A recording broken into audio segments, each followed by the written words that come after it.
आज मेरे एक साथी ने बड़ा प्रश्न खड़ा किया है कि पुनर्जन्म क्या है, विद्रोह क्या है, क्रांति क्या है।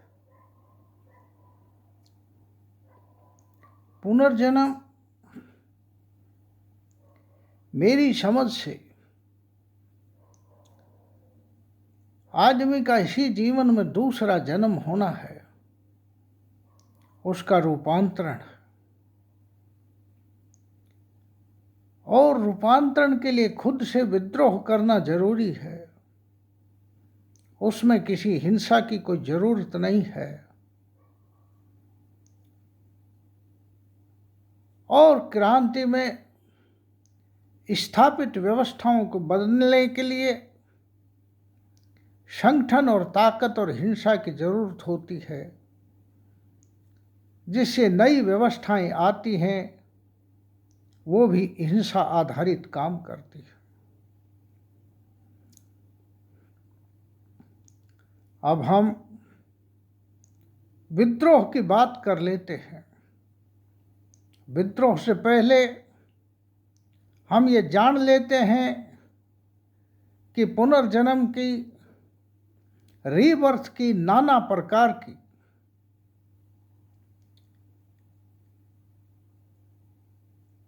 क्या क्या थ्योरीज हैं, क्या क्या सिद्धांत।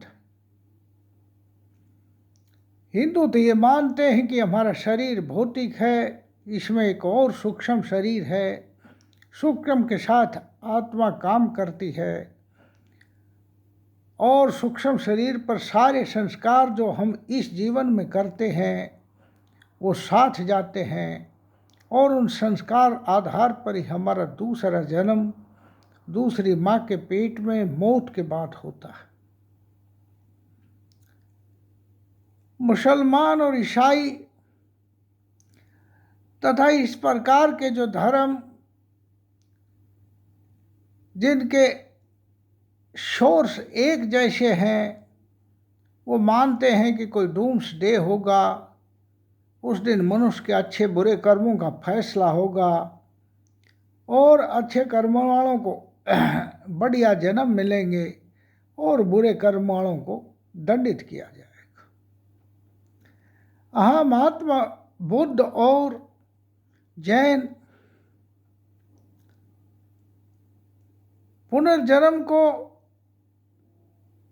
साफ तौर पर नहीं मानते हैं, वो इसी जीवन को दिव्य बनाने की बातें करते हैं, परंतु दूसरे धर्मों के पुनर्जन्म की बातें इन दोनों धर्मों में भी घुस गई।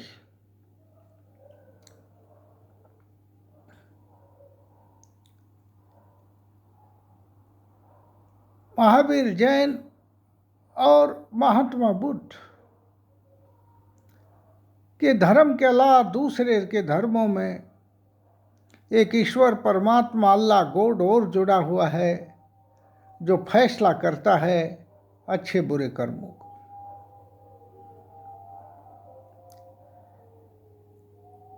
अब ये बातें न तो कोई वैज्ञानिक प्रयोगशाला में सिद्ध हुई है, न आत्मा सिद्ध हुई, न परमात्मा सिद्ध हुआ, ये मान्यताएं मात्र हैं। और न ये जन्म तो सिद्ध हुआ परंतु पुनर्जन्म सिद्ध भी नहीं हुआ।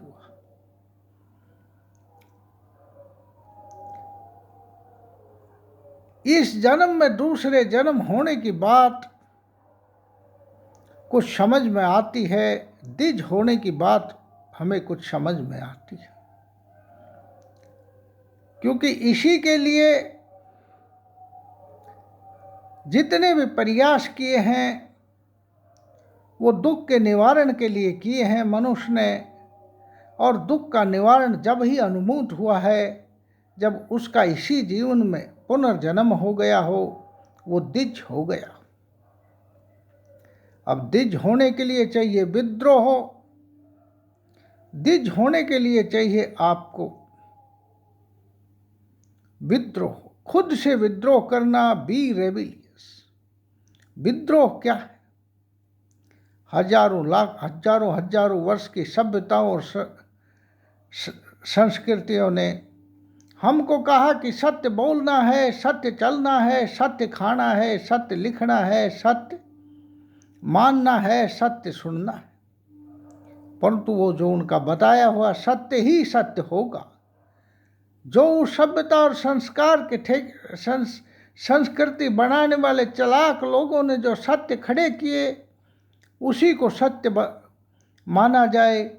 और उस सत्य को मानने के लिए उन्होंने भय का प्रयोग किया। भय दंड का दिखाया गया, भय भगवान का दिखाया गया, भय धर्म का दिखाया गया। इस प्रकार भयभीत होकर व्यक्ति वो काम करता रहा जो ये संस्कृति और सभ्यताएं हमें सिखाती रही। अंदर से वो जो सत्य था उसको वो स्वीकार नहीं कर सका। अंदर के सत्य कुछ था, उसको चोरी छिपे करता और इन सभ्यता संस्कारों से बनाई हुई बातों को वो भयभीत होकर करता रहा। इस प्रकार हमारे मस्तिष्क पर हजारों साल के संस्कार जमा हो गए, भय के, दंड के, हिंसा के, और वो संस्कार आज तक जमा है। अब उन संस्कारों को अगर हम धो नहीं देंगे, उनको साफ नहीं कर देंगे, तो हमारा दूसरा जन्म होगा कैसे? इसलिए महात्मा बुद्ध ने कहा कि दुनिया में दुख है और दुख का कारण हमारे चित्त, हमारे मन, हमारी आत्मा पर जमे हुए कलेश हैं। और उन कलेशों के निवारण के उन्होंने अष्ट उपाय भी बताए। इस प्रकार दुखों को दूर किया जा सकता है। उन्होंने ये भी कहा कि अपने दीप खुद बनो, अर्थात ये खुद ही ऐसे दुखों को दूर किया जा सकता है। आप पगडंडियों पर चलकर अपने निश्चित स्थान पर नहीं पहुंच सकते, क्योंकि वो स्थान जिसकी हजारों पगडंडियां पड़ी हुई हैं, वहां पहुंचने के बाद कोई वापस नहीं आया और न वो बता पाया कि वो किस आनंद विभोर के स्थान पर पहुंचा है। इसलिए अलग अलग व्यक्तियों की अलग अलग, बुद्धों की अलग अलग, सिद्ध पुरुषों की पगडंडियां अलग हैं और वो व्यक्तिगत उपलब्धियां हैं। उन पगडंडियों पर चल के हम लकीर के फकीर, ब्लाइंड बिलीवर और पाखंडी तो बन सकते हैं, परंतु हम दिव्य नहीं हो सकते, हमारा पुनर्जन्म नहीं हो सकता, हम सिद्ध नहीं हो सकते, हम कैवल्य को प्राप्त नहीं हो सकते, हम बौद्ध नहीं बन सकते और हमारी कोई मुक्ति नहीं हो सकती। इसलिए हमें खुद की अपनी पगडंडी बनानी पड़ती है और पगडंडी के लिए अंदर से हमारे को रास्ता बनाना है। वो रास्ता है विद्रोह का, वो बड़ा कठिन रास्ता है, वो वैराग्य का है। वो रास्ता कैसे आएगा? उस रास्ते को प्राप्त करने का एक ही रास्ता है, खुद से विद्रोह करना। खुद से विद्रोह का अर्थ कि हम आदमी हो जाएं, हम मनुष्य हो जाएं, हम सभ्य मनुष्य, हम सुसंस्कृत मनुष्य होना छोड़ दें और जितने भी ये भय के जो जमा संस्कार हैं सभ्यताओं के, उसको साफ कर दें और असंस्कारी हो जाए।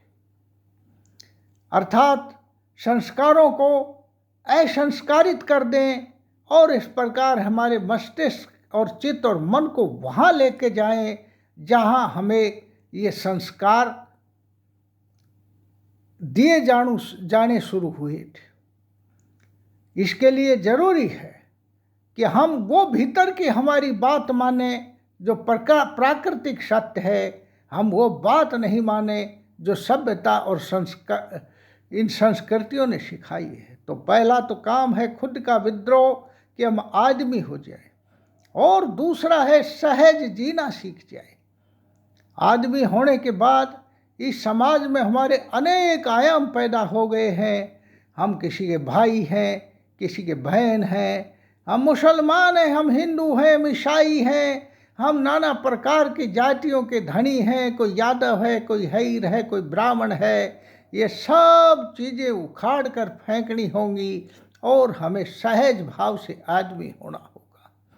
जिस दिन हम अंदर से आदमी हो जाएंगे तो वो व्यवस्था है कि हम नकारना सीखें। अंदर को स्वीकार करें और बाहर इन झूठे आडंबर को नकारें, ताकि हमारा व्यक्तित्व जो दोहरा है, जो मुख्य रूप से दुख का कारण है, बाहर हम कुछ हैं भीतर हम कुछ हैं, वो एकत्व की ओर जाए।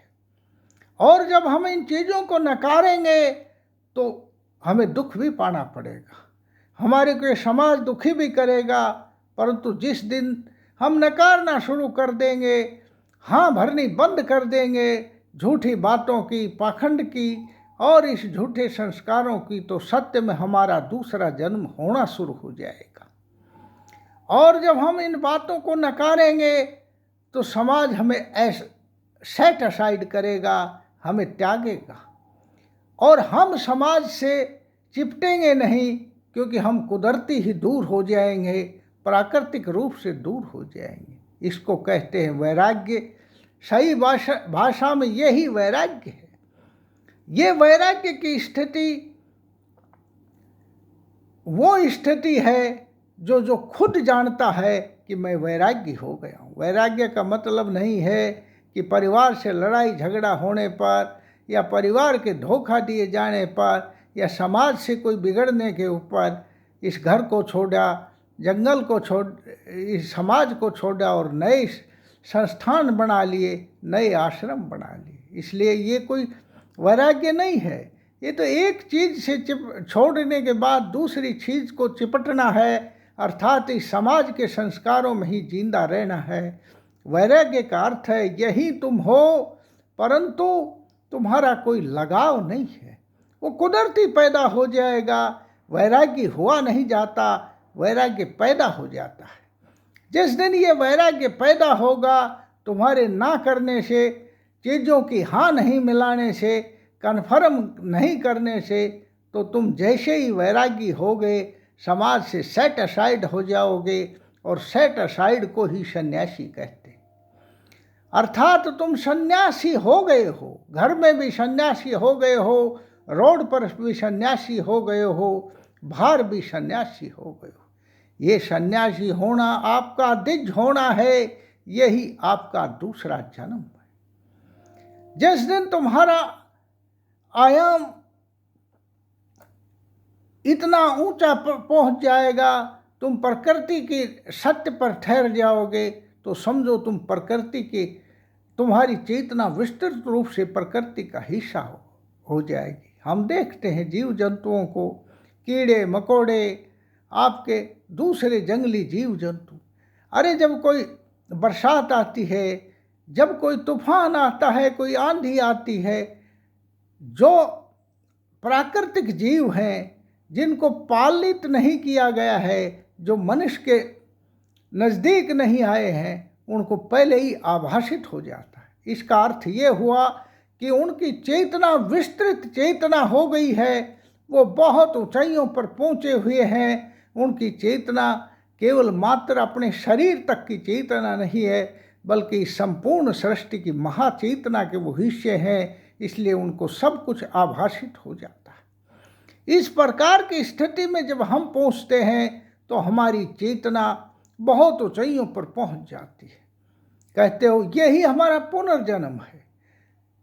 तुम कहते हो कि दूसरे शरीर में जाकर हम पुनः पैदा होते हैं।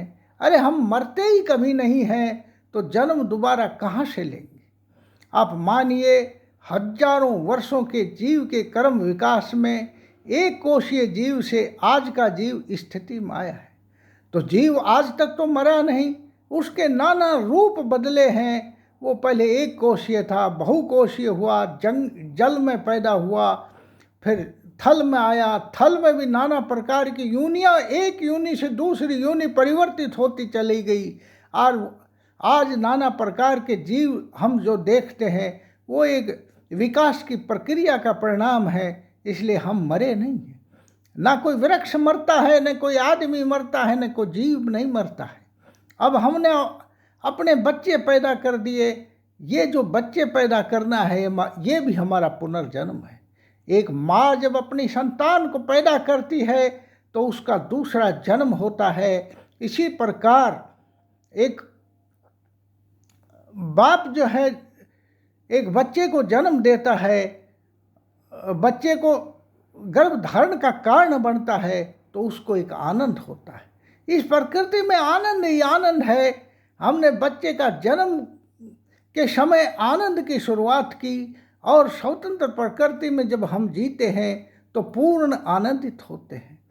अरे हम तो इस सभ्यता और संस्कृति की दासताओं और परतंत्रताओं के कारण दुखी हुए हैं, तनाव में आए हैं और इस तनाव के कारण आज दुखी है। इसलिए हमें उस प्राकृतिक सत्य की ओर जाना चाहिए जिस प्राकृतिक सत्य में एक पक्षी आकाश में उड़ के आनंदित होता है और एक जीव नाना प्रकार के जल में रहकर खुशी से विभोर हो जाता है।